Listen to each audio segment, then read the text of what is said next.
Hello folks and welcome back to Elden Ring. We're here on the Radagon fight. This is in fact the penultimate fight. I say penultimate because Radagon is actually just the gatekeeper to the Elden Beast. Elden Beast is a big old problem.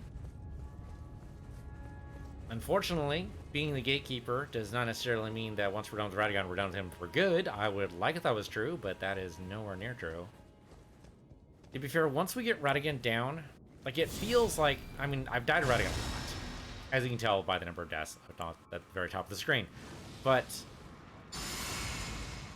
if we go hard on him correctly, if we actually, like, made the dodges we need to make the attacks we need to make, so on and so forth, he's very, very doable. In fact, he might even be quote-unquote easy. Don't know if I agree with that totally, but I get where people will come when they say that.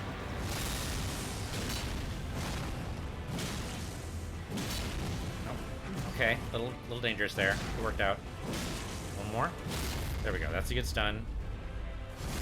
I'm gonna go ahead and drink the Cerulean Tears just so we can call in our friend when we need to.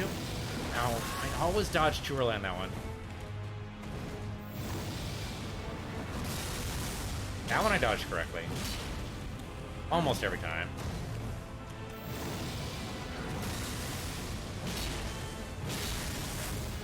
Oh, now he disappears. Yep, does the 1-2 hit. That was a little risky, but it worked out. Really do not want your lightning plays. Thanks. Total whiff.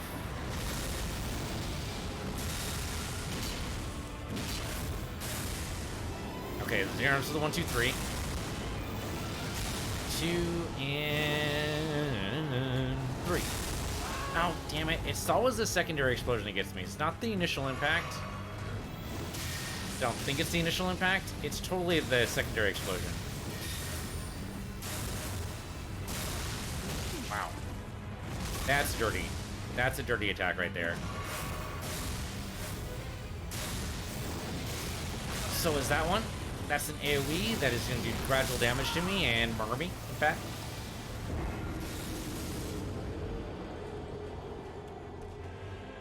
Yes, it says it's easy, immediately dies. I know. But the thing is, compared to, like, I mean, the boss we just finished in this room, for example, the first guy, the first Elden Lord, he was actually, like, super tough, right? Especially with that wrestling move he pulled out of nowhere. Like, that was just insane.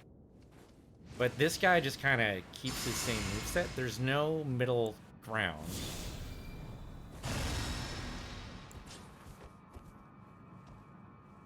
I should probably just... yeah, whatever. I was going to drink the Cerulean Tears there, but there's no real point. Nope. Messed up that.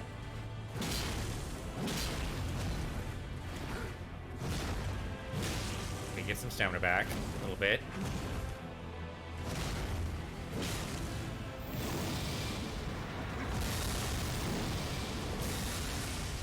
Okay, it's fine. Nope. Okay, there's this done. Roll over here. Drink this. Drink this. And then immediately die, maybe? No, we just took some damage. It's okay. Just a good heavy attack.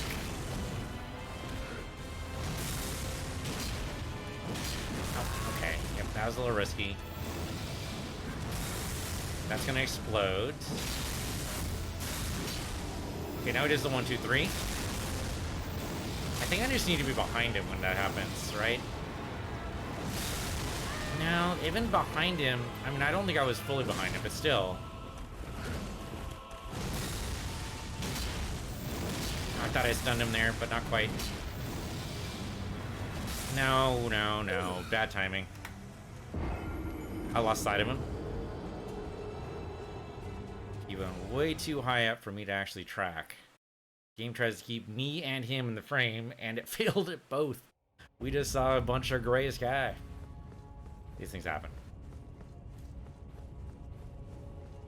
Yeah, I think we need to drink the Cerulean Tears outside. We do the 2 buffs. Drink the magic potion so we can call in Battle Mage Hughes. That's probably the right answer. Otherwise, it's too much to do while he's stunned.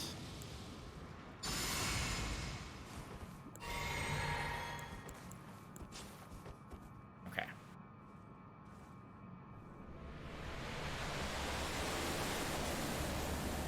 That way, if I need to, if he doesn't actually damage me before the first stun, we can actually damage him with it. No, I went for 3 there. That was greedy.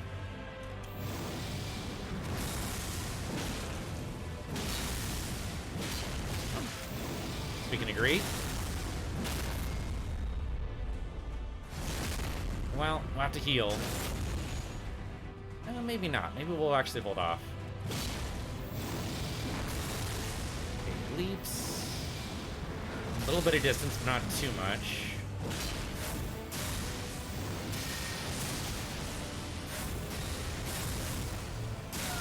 That teleportation is just dirty fool.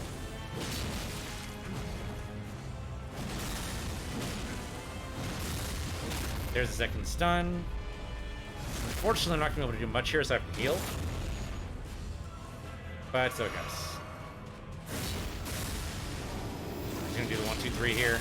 Yep. Oh man, it's going to give me all 3 times. Did not. We managed to live through it. That one, though, always gets me. Yep, that one gets me too. Not gonna kill me, but it's gonna come close. Okay, speaking of close. No. That was very greedy. I deserve that one. It's funny seeing the ghost in the background trying to deal the same thing. Two-handing is an interesting idea. I don't know if that'll work. It's an interesting notion.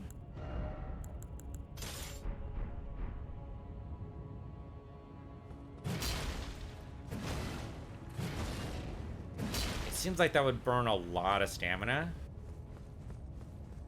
Especially 2 colossal weapons. We're strong enough to do it. I'm just wondering if it's just absurd. This might be a wasted run to try to do this, so... Oh, well, might as well try it. What the hell? Maybe we'll do some extra damage to him. It will definitely put him on the back foot, for sure. It might even make those stuns a little bit more often. You never know. It's still going to be 7 hits, I think. I think it's still likely to be the 7. Try this out, though.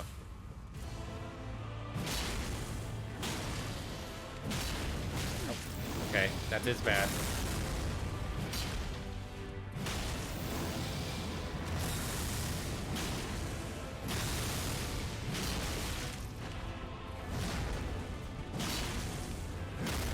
Okay, we did stun him there. Need to heal.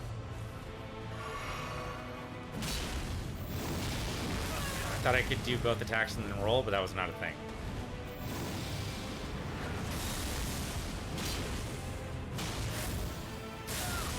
Right.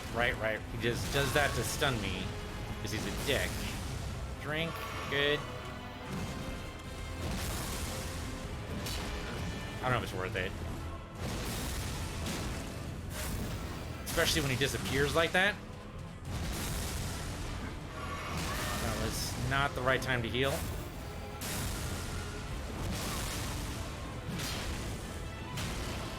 Yeah, I don't know. Then I gotta remember to heal it every time. Crap. Nope, that was bad. That was bad. What I mean is, I've got to remember to do both attacks. Whereas before it's just tap with 1 button, and this is tapping both left and right.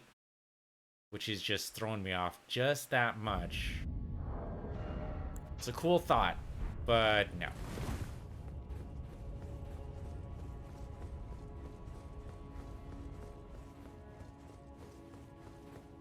I think if they were both regular swords, and I think that's what's happening, right? I think that the most people we usually see doing the dual wield are usually doing it with, like, two normal swords or like two fist weapons or something like that, but they're not actually doing it with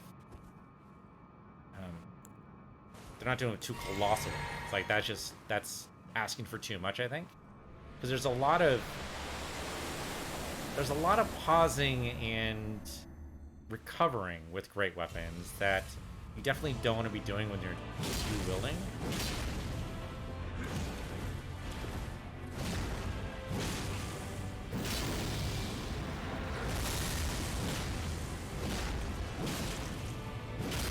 Okay, good. There's a stun.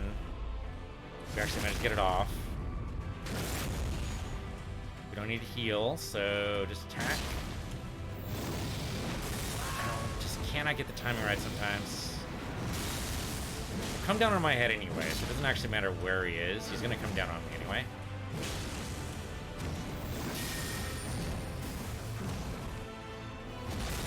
You just gotta wait. Gotta wait for him to make his move.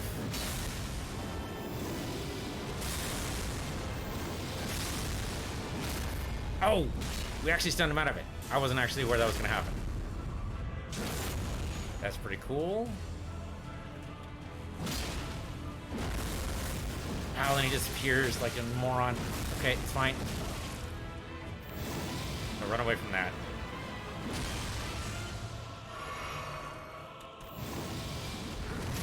Maybe way too early, yeah. Oh. You don't get greedy here. There it is. Okay, drink. Call in Battle Mage Hughes. Drink. Okay. Elden Beast time. First thing we do is we run for the Elden Beast. Just gonna call in some fire. Need to get away from that. Oh, yep. That's okay. Drink. Swipe. Oh, okay. That was a bigger swipe than I expected. He's like plunging it into the. Oh, even behind him? Even behind him, I can't seem to hide from it. Okay, we dodged that swipe. Dodged that swipe. There's like a stab downward. I think we also dodged there. Okay, so if I can line this up. There it is. Good. Okay, he's running for it. Where's he going? There he is. He's way over there. Okay, he's gonna do the ring attack now. So we need to run. Any direction doesn't matter. Jump. And dodge, and we're good. Where's he at? There he is. Okay, we want to get away from Battle Mage Hughes. Okay, we dodged all the attacks. Battle Mage Hughes was not hit by those at all because we went away from him. I don't know what to do with that attack. There's got to be a good way to dodge those stabs. I don't know what it is. I mean, we did some of it there.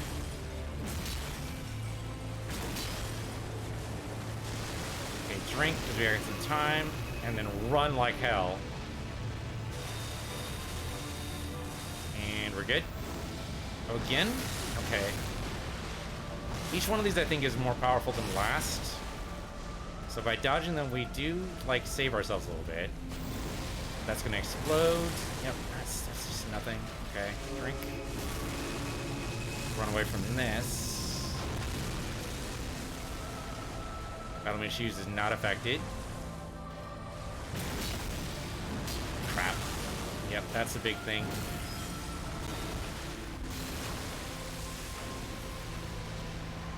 I feel like I need to... Crap. Yeah, I feel like I need to crap. Sometimes you do. I can't do Golden Bow again, but I wonder if I can do Beast of Vitality again. Just to give me a little bit more... Oh, okay, that hurts. A little bit of regeneration.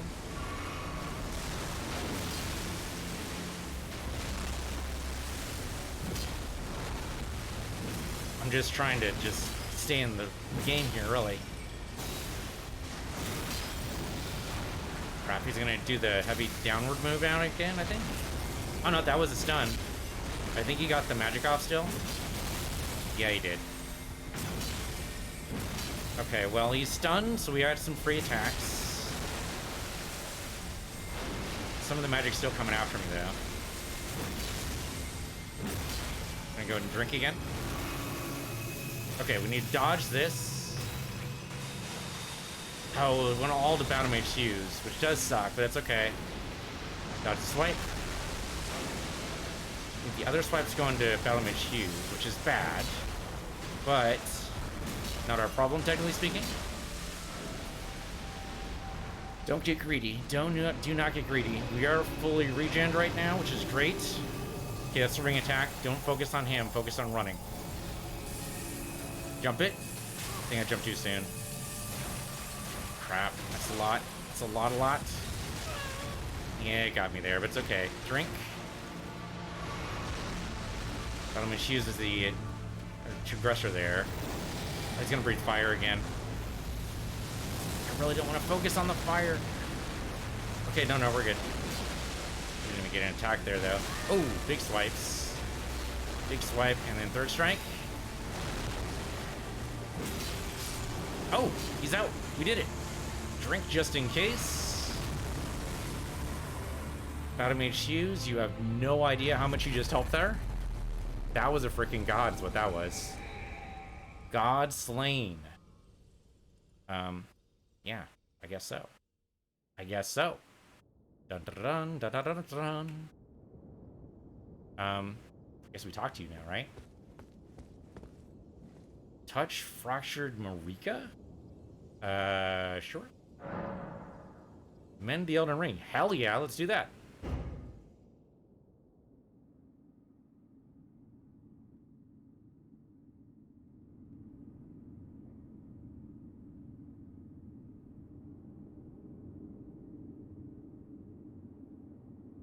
If this leads into another boss fight, I'm going to be so pissed. I don't think it does, but I would be so pissed.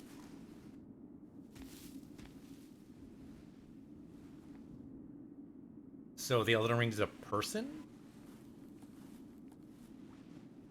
Kind of the impression I get here is that by fixing this statue, somehow that mends the Elden Ring. The beast did manage to snap into place. That looks like the Blacksmith, doesn't it? That does look like the Blacksmith. Somehow putting his head back on mends the... I don't know how that works, but sure. I mean, he gets an act of compassion. It's under that. And we could have chosen not to. We could have chosen to do something else, but no, mending is the right call, I think.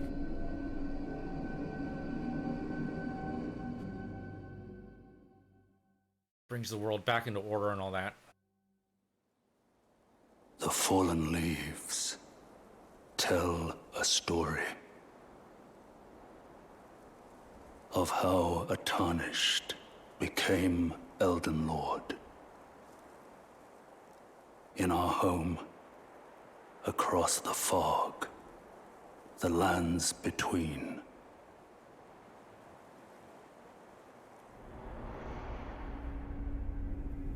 Our seed will look back upon us and recall an age of fracture.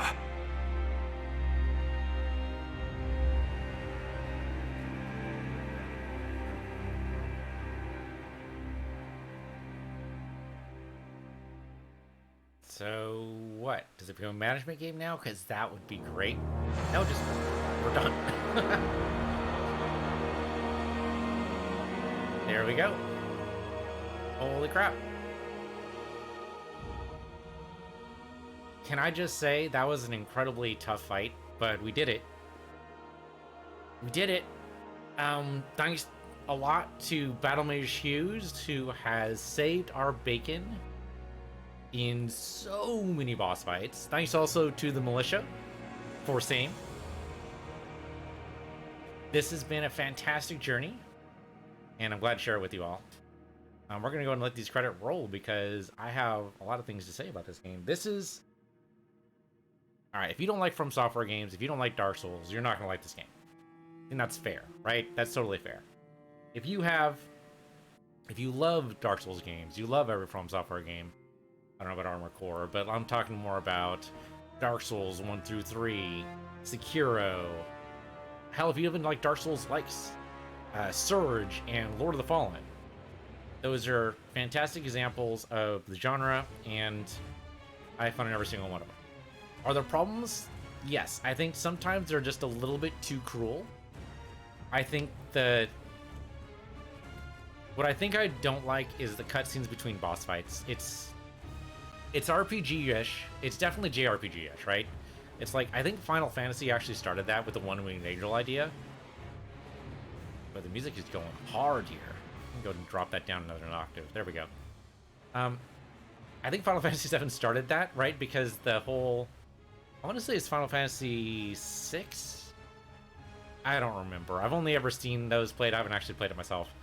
But the idea of the boss gaining new powers at the halfway point is great when it's used in moderation. Here, we didn't get every boss, but almost every story boss had a halfway point. Actually, no, I think that's right. Hold on. Is that actually right? Is every... Yes, it is true. Every story boss here had a halfway point power-up, didn't they? Oh, crap. Yeah, they did. That's exactly the wrong thing to do, I think, story-wise, because it makes it... It cheapens the effect. You know, you're waiting for it.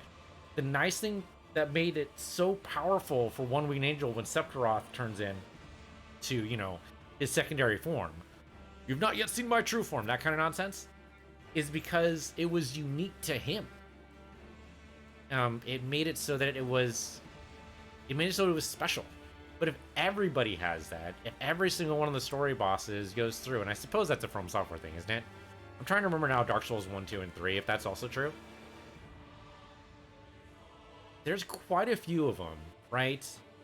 Like in Dark Souls 3, there's that pair. And that's the other thing that FromSoftware loves doing, is throwing you against two bosses. But there's that pair that actually like join up.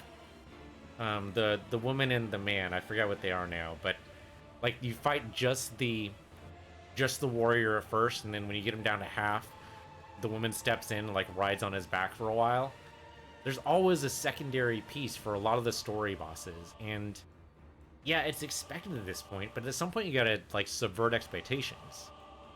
I don't know, it gets so annoying when you get them up to the first part, and it's like, oh no, I'm gonna change all the rules now. And that's kind of what happened in this final fight too, right? Is because you defeat Radagon, and then immediately, with no real explanation, the Elden Beast comes in. But I'm curious, I don't know if enough of the lore, and I guess we ought to have to look that up and find out. Because, okay, so there's Radagon, the Blacksmith, who actually tried to repair the Elden Ring. But I guess he did it wrong, because his hammer's all broken all to hell. I guess maybe what he tried to do is repair the Elden Ring without actually gathering the pieces from the other Elden Lords, right? We did the hard work. We actually went in and said, okay, well, the first step is we got to take out the grafting guy, make sure he's down. We got to make sure, go down to each step. Whereas the blacksmith, I guess, tried to just take a shortcut and say, no, it's okay, I can do it. I got it. I made the thing in the first place. I can totally do it. And then, of course, he failed because he didn't bother, doing the hard work. But then it's like, I'm really puzzled about how the lore works. Because we burned down the Elden Tree in order to open up the thorns that were blocking us from the throne. By doing that then brought in basically a boss rush. And I think this is where the game falls apart compared to Dark Souls. In Dark Souls, you have a nice progression. You have boss and then an area where you can go and explore and level up and get an idea of what's next. Another boss, another area, another boss, another area, another boss, an area. It's a nice pattern that kind of breaks things up and lets you get used to what's happening. Here, we had, is it 4 bosses in a row? We had the Know-It-All. It's not his real name, but it's close enough. who wanted to stop us from attacking in the first place. We had the first Elden Lord, who historically, I suppose, would make sense that he would actually want to try to stop us because he wants to make sure that we're worthy of his legacy. Fair, totally fair. And then 3 and 4, which is debatable. Arguably, it's just 3, but we'll go 3 and 4 because it is totally different fights. Is Radagon and the Elden Beast. That's a huge lineup right there of just boss after boss after boss after boss. It's so nuts. Now, does it make story sense? Kind of. If you were writing this book, I don't think it would make much sense because the climax has got to be, like, if you were actually reading a story, you'd want the climax to be with Radagon and the Elden Beast. You want that build-up, that lead. So, if anything, it should be that the first Elden Lord stops you, or doesn't stop you, but at least tries to stop you. You defeat him, and it's like, no, wait, okay, so burning the thorns is fine, and that gets us to the throne, but what we actually need to do is prove ourselves, otherwise the throne won't accept us. And so that's when we have to find some MacGuffin to be able to go inside the tree into the astral plane, instead of just going through it magically like we did there. Now, what exactly would stop you from just sitting on the throne? I don't know. What does the sitting on the throne do? That's a very good question. It's very unclear right now how this helps the world. Supposedly by repairing the Elden Ring, we have restored balance to lands between. What does that actually mean? People weren't dying before. Do they die now? Is that a good thing? Are we going to be able to rebuild civilization? Do we have, like, babies being born now? Like, what are the repercussions? Do we actually know? And maybe we'll find out right here because it looks like we're at the end of the credits. It's been a fantastic game, though. I mean, mechanically, it's fantastic. I have some problem with some beats. Begin Journey 2. Okay, so I'm curious what happens afterwards. So I guess this is New Game Plus, which is what they really mean. You know what? Fuck it. Yeah, let's do this. Let's do the start over. There we go. Tried to do it with a stick. Didn't work. That's okay. Sure, let's do Journey 2. Fine by me. I'm not sure I'm going to actually play through New Game Plus. I don't think I've ever done... I did that for Dark Souls 1 a little bit. So I guess we don't find out what happens in Land Between afterwards. Tell a story. Okay, we get actually a little more... I mean, that's Rodigan right there. His hair's a little bit different, that's totally him. Maybe we just didn't know this before. The great Elden Ring was shattered. See, that makes it look like Rodigan's fault, but that's not really what happened. In our home, across the fog, the lands between.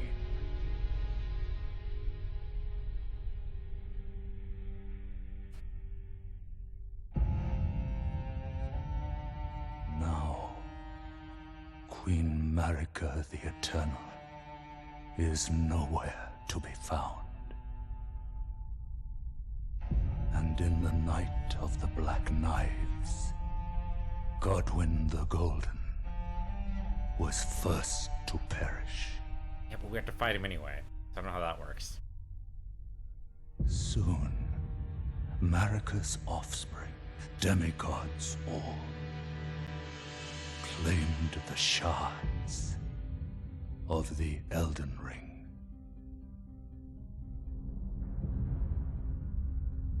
The mad taint of their newfound strength triggered the shattering. Got some great concept art in here. I love that they use the concept art as a war from which no lord arose. And it's interesting seeing these guys after we fought them too. A war leading to abandonment by the greater will. Oh, rise now, ye tarnished, ye dead who yet live. The call of long-lost grace speaks to us all.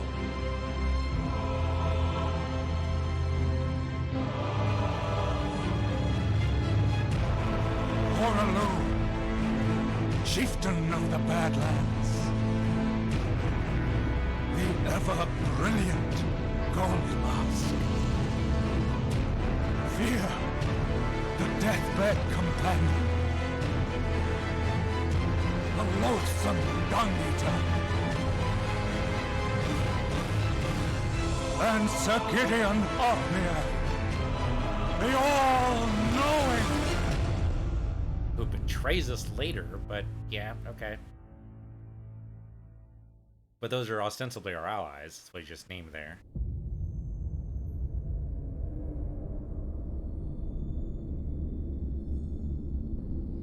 And one other, whom grace would again bless. Again bless, so... Tarnished of no renown. No, but we still keep our equipment, apparently. Across the fog, to the lands between. To stand before the Elden Ring. And become the Elden Lord. Again. You know, because we already did that. Alright, the only reason why I'm doing this, we get all of our weapons. Oh, that's actually kind of cool. Yeah, we have everything. We still even have our horse, theoretically. We have 500,000. Of course, I can't do anything with them. Because we're technically maidenless again. I think. Now, you know what I should do is lower the volume a little bit. Okay, I'm only doing this because there's this boss at the very, very, very beginning that we had no chance of fighting before. But now, with actual, like, heals and shit, we might actually be able to pull it off. I don't remember exactly where it was. Was it just through this door where he was? I'm trying to remember. Chapel of Anticipation. I mean, yeah, that's one way to go. Jumping off's probably not the way to do that. Okay, I'm vaguely remembering this now. It's been quite a while since we've been here. I mean, 100 and something episodes. Who knows how many deaths? I mean, we do know how many deaths. Take a look. I turned it off for the ending cutscene and the credits, but we can go ahead and take a look at the deaths. 1,041 deaths. Oh, man. I think if you compare against Dark Souls 1, 2, and 3, there's definitely... That's definitely more deaths, I think. Okay, I think the boss is here. Oh, no. Oh, no. That's very, very bad. We only have 2 heals. Okay, we'll definitely go ahead and boost ourselves here, because at this point, what the hell? We can't call in Battle Mage Hughes because we don't have nearly enough magic. We have 2 heals. I don't like this at all, but fuck it, we're gonna do it. We're gonna see if we can do this. Watch me die to this guy. It'll be 1042 if we die to this guy. But blocking's probably not really a good answer. Where you at? Here you go. How you doing?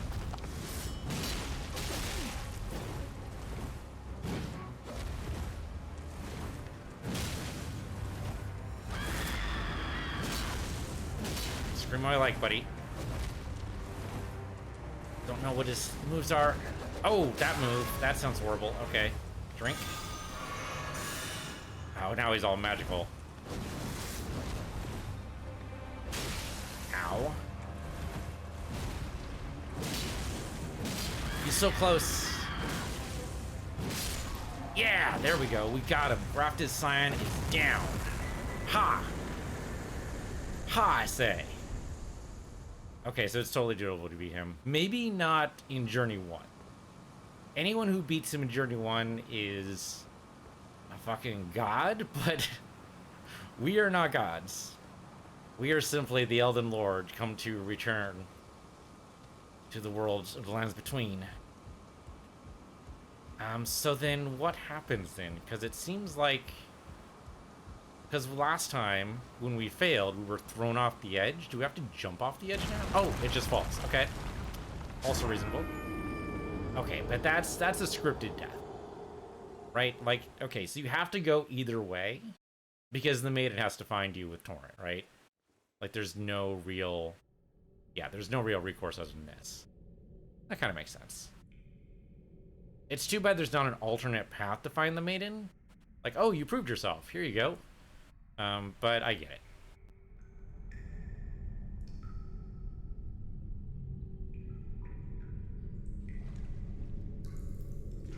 So, hey, Torrent.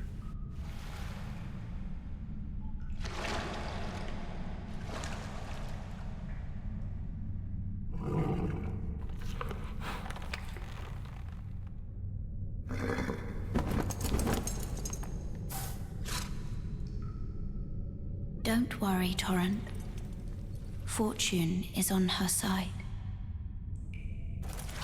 We found her here after all.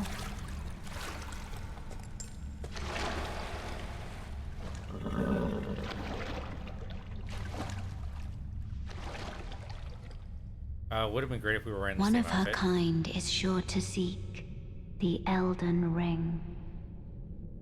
I think we have something very close to her outfit in the... Even if it chest? does violate the Golden Order.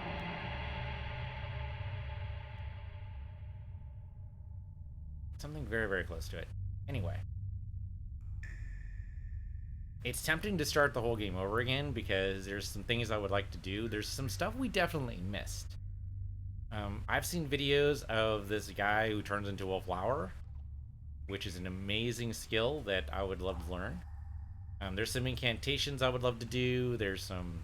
Like, there's a whole bunch of stuff. But I think what I'm going to do is wait, because there's some DLC coming out. And I think the right thing to do is probably wait another year, maybe 2, until we get... there I don't want... Oh, that's funny. Tutorials again. So I think we'll have another attempt at this. We might not do Journey 2. We might do, like, a brand new journey with a brand new everything. Oh, you know what? There's not going to be a golden seed here, is there? You would think there would be, but... Okay, before we open this up, isn't there another way around? There's a way up there, right? Yeah, because we jumped down to get there. Magic. Yes, it looks like they recovered everything here. Oh, except I don't have a side of grace to be able to memorize anything yet. We kind of just have to work from here. Yeah, well, this will do the tutorial again, but we'll be able to fight some guys. And this is... Oh, no, there we go. Side of grace right here. Totally forgot about the side of grace. Yeah, resting a side of grace. That's exactly what I want to do. We can probably access our chest here and who knows what else. But let's go ahead and rest here. And this is as good a place as any to stop. So thank you guys for watching. This has been Elden Ring. This was a lot of fun. I look forward to coming back to this someday. Might be a year or 2, might be 5, might be 10. I don't know. But this game is certainly an instant classic. It's a great open world. I think this might actually surpass Dark Souls in my mind for like the epitome of FromSoftware. It's huge and daunting for sure. But I feel like we accomplished a lot, but we also missed some things. And I think knowing what we know now, we'd probably build a lot differently. Like, we look at our... It's funny, we can't actually level up because we're maidenless still. If we look at our status, I guess it would be... Yeah, here we go. There's some things in here I would definitely change. I think 24 for everything was probably a little silly. I did it mostly because I wanted to be able to equip everything, and it did kind of work. But it also means we couldn't use all the magic we wanted to, right? We lacked the intelligence, we lacked the faith. The arcane definitely stopped us from using a lot of the dragon heart abilities. Like, there was some definite stuff that we just could not do. So in the next attempt, I think we'll probably go ahead and try like a faith build. Anything to still be able to use the current sword we're using though, because this sword is awesome, would be great. But of course, picking this sword up is not an easy task. But yeah, I'm really looking forward to playing this game again, but not for a little while. For now, thanks for watching. This has been Elden Ring on Peace Universe, your Peace Universe 2, and I'll see you guys next time.